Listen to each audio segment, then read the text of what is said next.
Bismillahirrahmanirrahim. Wal maqalatu tsaminata asyrata qala an-nabiyyu alaihi salamu inna fi jam'il mali khamsata asya'a. Wal maqalatu tsaminata asyrata, adapun makalah yang ke-18, qala an-nabiyyu alaihi salamu, qala ialah bersabda, an-nabiyyu siapa Nabi Muhammad alaihi salamu, alaihi ialah atas Nabi, assalamu adapun kesejahteraan. Inna fi jam'il mali, sesungguhnya di dalam mengumpulkan harta, khamsata asya'a, apa 5 perkara, minas sifatil madmumati, dari sifat-sifat al-madmumati yang tercela. Terdapat 5 hal di dalam proses mengumpulkan harta, di mana hal tersebut adalah merupakan sifat-sifat yang tercela. Apa saja 5 hal tersebut? Al-ana'a, kesengsaraan, artinya adzillata, kehinaan, wa husulal masyaqqati, dan mendapatkan kesulitan, fi jam'ihi, dalam mengumpulkan harta, artinya al-mali, harta. Wa syughla an dzikrillahi ta'ala bi islahihi, wasyugla, dan sibuk artinya lupa, an dzikrillahi, dari mengingat Allah Ta'ala, padahal maha luhur siapa Allah, bi islahihi, dengan mengelola harta, artinya al-mali, harta. Wal khaufa min salibihi wasarikihi, wal khaufa, dan takut, min salibihi, dari orang yang mengambil hartanya, artinya akhidhihi, orang yang mengambil harta, bil kohri, dengan paksaan, atau bil ikhtilasi, dengan merampasnya, wasarikihi, dan orang yang mencuri harta, artinya akhidhihi, orang yang mengambil harta, khufyatan, dengan cara sembunyi-sembunyi, wahtimalasmil bakhili li nafsihi, dan menanggung beban mendapatkan julukan sebagai orang yang kikir, linafsihi, bagi dirinya orang yang mengumpulkan harta, wa mufaraqatas solihina min ajlihi, dan berpisah dengan orang-orang yang soleh, min ajlihi, karena harta tersebut, artinya min ajli khidmatil mali, karena diperbudak harta. Dalam makalah yang ke-18 ini, Rasulullah Shallallahu Alaihi Wasallam pernah bersabda, sesungguhnya di dalam proses mengumpulkan harta itu terdapat 5 sifat yang tercela yang akan menimpa dirinya. Yang pertama adalah dia akan mendapatkan kesengsaraan, kehinaan, dan kesulitan di dalam mengumpulkan harta. Kemudian yang kedua adalah dia akan lupa terhadap mengingat Allah dalam mengelola harta tersebut. Dan yang ketiga adalah orang tersebut akan dihinggapin rasa khawatir dan ketakutan dari orang yang merampoknya dan orang yang mencuri hartanya. Dan yang keempat adalah orang yang mengumpulkan harta itu seringkali mendapatkan julukan sebagai orang yang kikir, karena biasanya orang yang mengumpulkan harta akan sulit untuk bersedekah karena teringat terhadap betapa sulitnya mengumpulkan harta tersebut. Dan kemudian yang kelima adalah dia akan berpisah dengan orang-orang yang soleh karena dirinya terlalu diperbudak oleh harta. Kaidah nahwu dan shorof yang perlu kita perhatikan adalah, yang pertama kita perhatikan lafadz inna fi jam'il mali khamsata asya'a. Lafadz khamsata ini dibaca nasab sebagai isim daripada inna, di mana di sini khobarnya didahulukan. Jadi fi jam'il mali ini adalah khobar daripada inna, sementara isimnya ini diakhirkan, sehingga di sini dibaca khamsata. Selanjutnya lafadz asya'a ini dalam keadaan jar sebagai mudhof ilaih dan dibaca fathah karena termasuk dari isim ghairu munsharif, di mana isim ghairu munsharif manakala dalam keadaan jar tanda jarnya dengan menggunakan fathah. Ilat yang ada pada lafadz asya yang menghalanginya untuk menerima tanwin adalah karena pada lafadz asya'a ini terdapat alif taknis mamdudah, yaitu alif taknis yang setelah alif tersebut terdapat hamzah. Lalu kenapa di sini dibentuk dengan lafadz muannas khomsata? Kenapa tidak dibaca khomsa asya'a?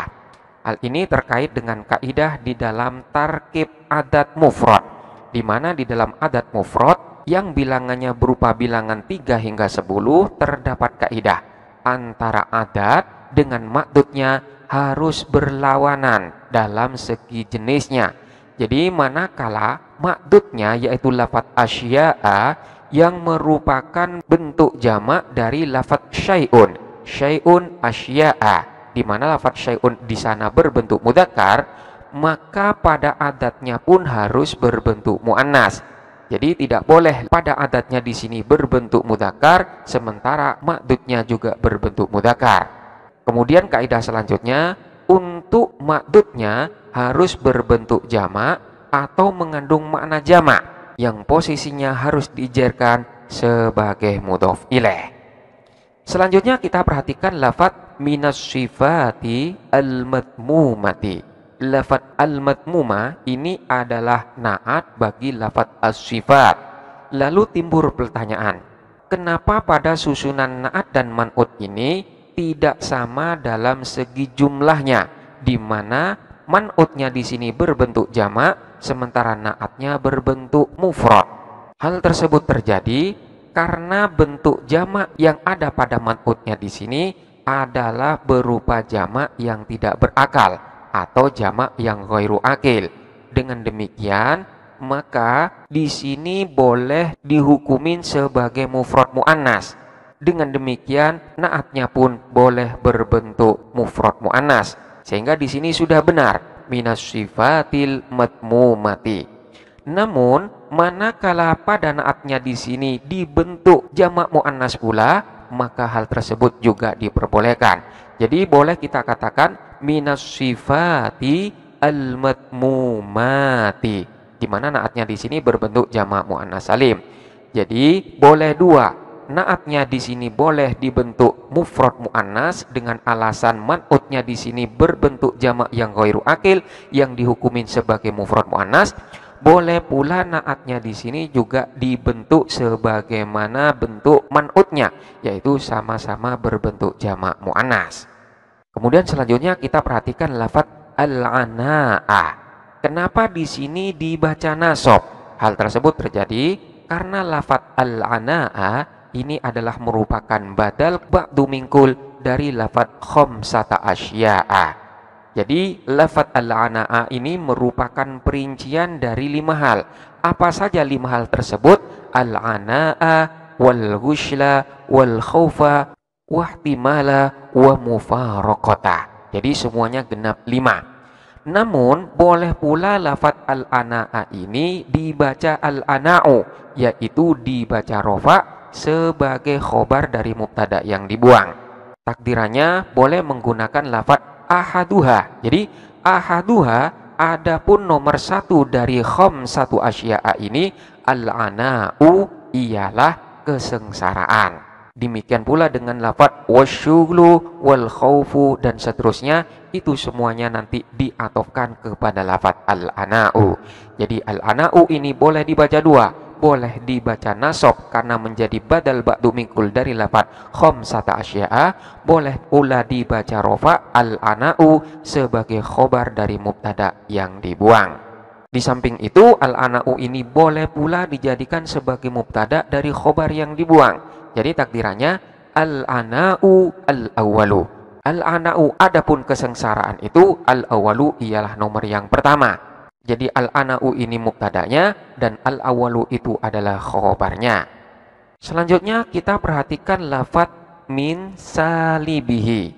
Lafadz salibihi secara kedudukan adalah merupakan susunan idhofah, di mana salibihi ini adalah mudhofnya, sementara dhamirhi ini adalah mudhof ilaihnya. Jadi dhamirhi ini dalam keadaan majrur sebagai mudhof ilaih. Namun secara makna Dhamir hi ini adalah merupakan maf'ul bih dari lafadz salibun. Jadi min salibihi, dari orang yang mengambil hi kepada harta tersebut. Demikian pula yang terjadi pada lafadz akhirihi. Ini juga sama dengan lafadz salibihi. Jadi dhamir hi ini secara lafadz adalah majrur sebagai mudhof ilaih, namun secara makna adalah maf'ul bih dari lafadz akhirin. Selanjutnya kita perhatikan lafadz wahtimalasmil bakhili. Susunan ini sama dengan susunan salibihi, yaitu susunan idhofah. Namun boleh pula kita tidak menjadikan susunan ini sebagai susunan idhofah, di mana lafadz ihtimal ini adalah merupakan masdar yang dapat beramal sebagaimana kalimat fi'il. Dengan demikian, lafadz ismun ini boleh pula kita baca nasab sebagai maf'ul bih dari lafadz ihtimal. Jadi wahtimalan ismal bakhili. Jadi ihtimal di sini dinasabkan karena ataf kepada al-ana'ah, atau boleh pula dibaca wahtimalun sebagai khobar dari mubtada yang dibuang. Jadi wahtimalan atau wahtimalun ismal bakhili, dan menanggung kepada julukan sebagai orang yang bakhil atau sebagai orang yang kikir. Jadi ismal bakhili ini dinasabkan sebagai maf'ul bih dari lafadz ihtimal. Hal itu juga berlaku pada lafadz wa mufaraqatas sholihina atau wa mufaraqatus sholihina. Ini boleh pula dibaca wa mufaraqatan as-sholihina atau wa mufaraqatun as-sholihina, di mana lafadz mufaraqah ini juga merupakan masdar yang dapat beramal dan menjadikan lafadz as-sholihina ini sebagai maf'ul bihnya. Jadi as-sholihina ini bukan dalam keadaan jer, namun dalam keadaan nasab sebagai maf'ul bih. Jadi manakala kita baca wa mufaraqatas sholihina dengan tanpa tanwin, maka lafadz as-sholihina ini dalam keadaan jer sebagai mudhof ilaih. Namun manakala kita membaca dengan tanwin wa mufaraqatan atau wa mufaraqatun, maka lafadz as-sholihina ini dalam keadaan nasab sebagai maf'ul bih. Namun tanda jer ataupun tanda nasabnya ini sama-sama dengan menggunakan ya, karena lafadz as-sholihina ini merupakan jamak mudzakkar salim. Sementara lafadz khufyatan ini dalam keadaan nasab sebagai maf'ul mutlak dari lafadz akhirihi. Wallahu a'lam bishawab.